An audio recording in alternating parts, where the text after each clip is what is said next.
In 1960, the release of Psycho took postmodern horror to the next level by introducing a threat that didn't come from a haunted mansion, but instead came from an impersonal but socially acceptable form of lodging called the motel. By 1968, other directors were bringing horror to the postmodern world, but unlike Psycho, the villains were established motifs.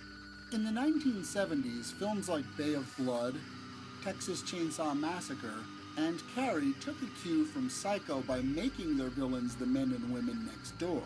Upon the release of Halloween in 1978, distributors discovered that the villain from next door could be super profitable. This discovery led to the creation of a not necessarily new genre, but made the genre profitable. And anytime something can be marketed for profit, a genre title is born. And thus was born the slasher, like tonight's film, The Prowler. Released during the eye of the slasher storm, this is a textbook study in how to identify the classic slasher.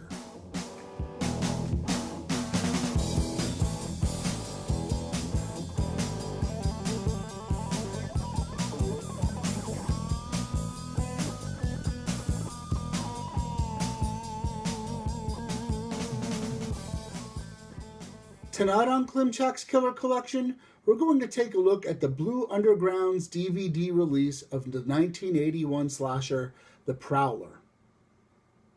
The Prowler is directed by Joseph Zito, who would eventually be faced with the daunting task of killing horror icon Jason Voorhees when Paramount Pictures chose him to direct Friday the 13th, The Final Chapter in 1984. The special effects are the work of mastermind Tom Savini, who by this time had already had Dawn of the Dead, Friday the 13th, Maniac, and The Burning on his resume. While I've often cited Maniac as Savini's crowning achievement, Savini himself has often cited The Prowler and 1985's Day of the Dead as his favorite work. Let's head to the screening room and take a look at Joseph Zito's The Prowler. The Prowler really is textbook stuff.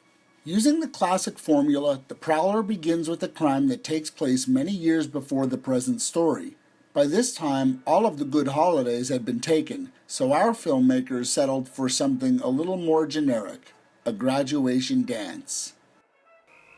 One of your damn soldier guys showed his face. I wish I was back over.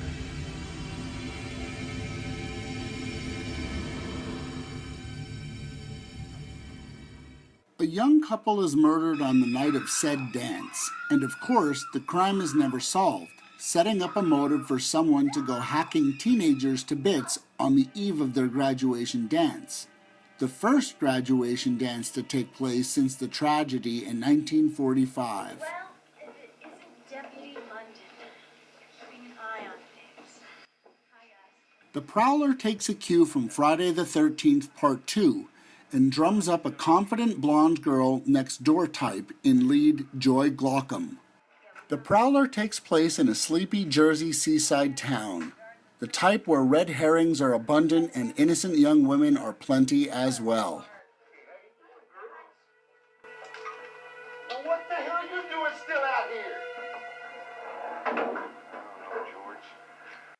In the tradition of academic-themed slashers like The House on Sorority Row, Graduation Day, Carrie, and Killer Party, The Prowler has a killer performance from a killer 80s band who sound like a poppier April Wine on 8-track.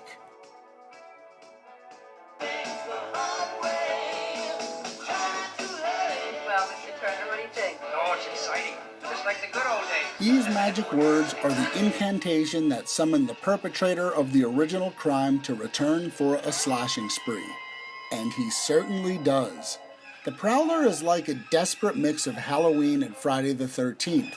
It uses all of the subgenre conventions, plays like a whodunit, which is also attributed to the Italian giallo subgenre, has a small town setting, uses the classic Cundy blues, and amps up the gore. Beyond Savini's top-notch makeup effects, there's really nothing much special about The Prowler.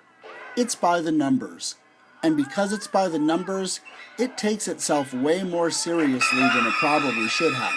making it a must-see for completists, a must-have for collectors, but awareness of existence is just fine for everyone else.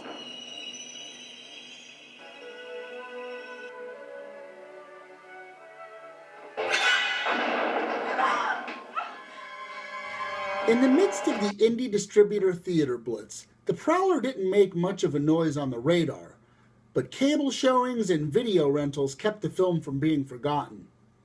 This, coupled with the film's credits carrying some horror heavyweight names, is worth at least half a slash on the slasher scale. As far as the film itself goes, this one never really gripped me, and I find myself losing interest by the time the action is about to begin. On my scale, and I'm sure to some controversy, the Prowler comes in at 2.5 slashes. While the directing, photography, acting, and effects are on par with some of the genre favorites, these properties never manage to quite get it right. They never really gel, and the film feels flat and plays like an imitator rather than an innovator. I'm Chaz Klimczak, and thank you for joining me for another edition of Klimczak's Killer Collection. I'll be seeing you again soon.